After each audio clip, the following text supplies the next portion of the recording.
ಎಲ್ಲಾ ಹಾನಿಯಿಂದ ಕೂದಲನ್ನು ರಕ್ಷಿಸುತ್ತೆ. ಬರೀ Amrut noni reach root premium hair oil.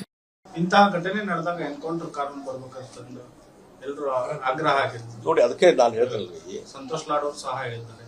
ನಾವು ಒಂದು ಹೇಳ್ತೀನಿ, ಇದು ಎನ್ಕೌಂಟರ್ ಅಂತ ನಾವು ಅಂತೀವಿ, ಆವಾಗ ಪೊಲೀಸ್ ಅಧಿಕಾರ ಕೊಡ್ಬೇಕಾಗತ್ತೆ. ನೀವು ಅದನ್ನ ನೀವು ಅಧಿಕಾರ ಕೊಡೋದಿಲ್ಲ, ಅದ್ ಬಿಟ್ಟು ಉಳಿದು ಹೆಂಗ್ ನೀವು ಮಾಡಕ್ಕಾಗತ್ತೆ?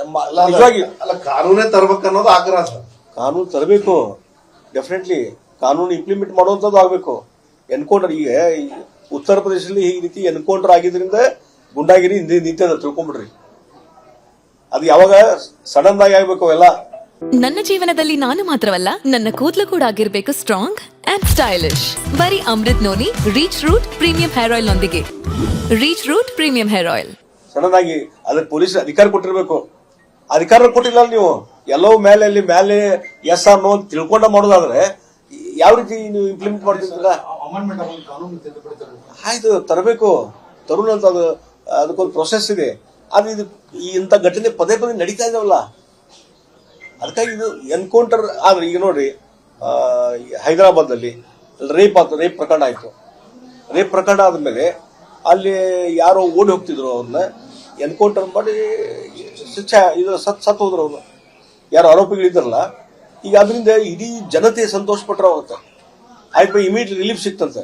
ಈಗ ಇವ್ರನ್ನ ಇನ್ವೆಸ್ಟಿಗೇಷನ್ ಮಾಡೋದು, ಅವ ಏನ್ ಸ್ಟೇಟ್ಮೆಂಟ್ ಕೊಡ್ತಾನೆ ಗೊತ್ತಿಲ್ಲ, ಅದು ಎಲ್ಲಿ ಹೊರಗೂ ಬರೋದಿಲ್ಲ. ಅವನ ಕಡೆ ಬರೋಬ್ಬರಿ ಎನ್ಕ್ವೈರಿ ಆತೋ ಇಲ್ಲಿ ಇನ್ವೆಸ್ಟಿಗೇಷನ್ ಗುರ್ತಾ ಇಲ್ಲ. ಮುಂದೆ ಎಲ್ಲಿ ಒಂದು ಲೂಪೋಸ್ ಹಿಡ್ಕೊಂಡು ಬಿಡುಗಡೆ ಆಗುವಂತ ಬಂದ್ರೆ ಕಾನೂನು ಸುವ್ಯವಸ್ಥೆ ಎಲ್ಲಿ ಉಳಿತೈತ್ರಿ? ಅದಕ್ಕೆ ಎನ್ಕೌಂಟರ್ ಅನ್ನು ಇದ್ರ ಸಲುವಾಗಿನೇ ತಕ್ಷಣ ಒಂದೇನಾದ್ರೂ ಒಂದು ಶಿಕ್ಷೆ. ಅದಕ್ಕೆ ಇವತ್ತು ಆ ರೀತಿಯಾದದ್ದು ಅದು ಇವತ್ತು ಉತ್ತರ ಪ್ರದೇಶದಲ್ಲಿ ಇಂಪ್ಲಿಮೆಂಟ್ ಆಗಿದ್ದರಿಂದ ಕಂಪ್ಲೀಟ್ ಗುಂಡಾಯಿಸಮ್ ನಿಂತು ಹೋಗಿದೆ.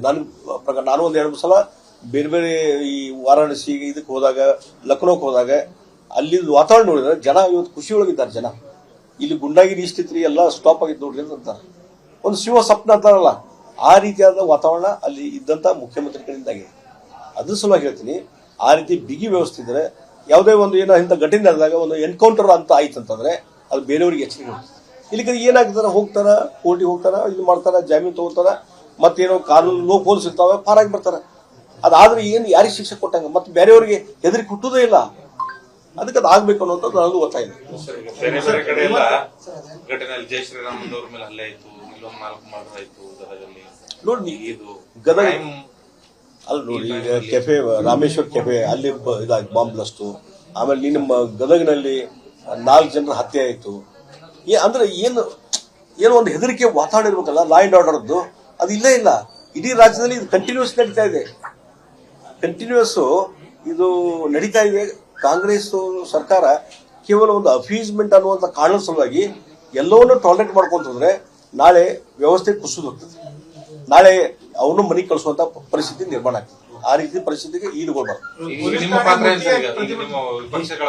ಈಗ ಹೋರಾಟ ಎಲ್ಲ ಕಡೆ ಹೋರಾಟ ಮಾಡ್ತಾ ಇದ್ದಾರೆ, ಎಲ್ಲ ಕಡೆ ಪ್ರತಿಭಟನೆ ಆಗಿದ್ದಾವೆ, ಮತ್ತು ಸೋಮವಾರನೂ ದೊಡ್ಡ ಪ್ರಮಾಣದಲ್ಲಿ ಎಲ್ಲ ಕಡೆ ಹೋರಾಟ ನಡೀತಾ ಇದೆ. ಹೀಗಾಗಿ ಆ ಹೋರಾಟದ ಮುಖಾಂತರ ಒಂದು ಜನಜಾಗೃತಿ ಮಾಡುವಂಥದ್ದು, ಇಂಥ ಘಟನೆಗಳು ಮತ್ತೆ ರಿಪೀಟ್ ಆಗಬಾರ್ದು, ಮತ್ತು ಯಾರು ತಪ್ಪು ಮಾಡಿದ್ದಾರೆ ಕಠಿಣ ಶಿಕ್ಷೆ ಆಗಬೇಕು ಅನ್ನುವಂತ ರೀತಿಯಲ್ಲಿ ಒಂದು ಜಾಗೃತಿ ಮಾಡೋದು ಈ ಪ್ರತಿಭಟನೆ.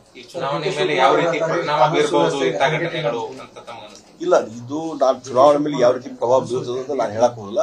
ಒಂದು ಜನಜಾಗೃತಿ ಆಗುವಂಥದ್ದು ಬಹಳ ಅವಶ್ಯಕತೆ ಇದೆ.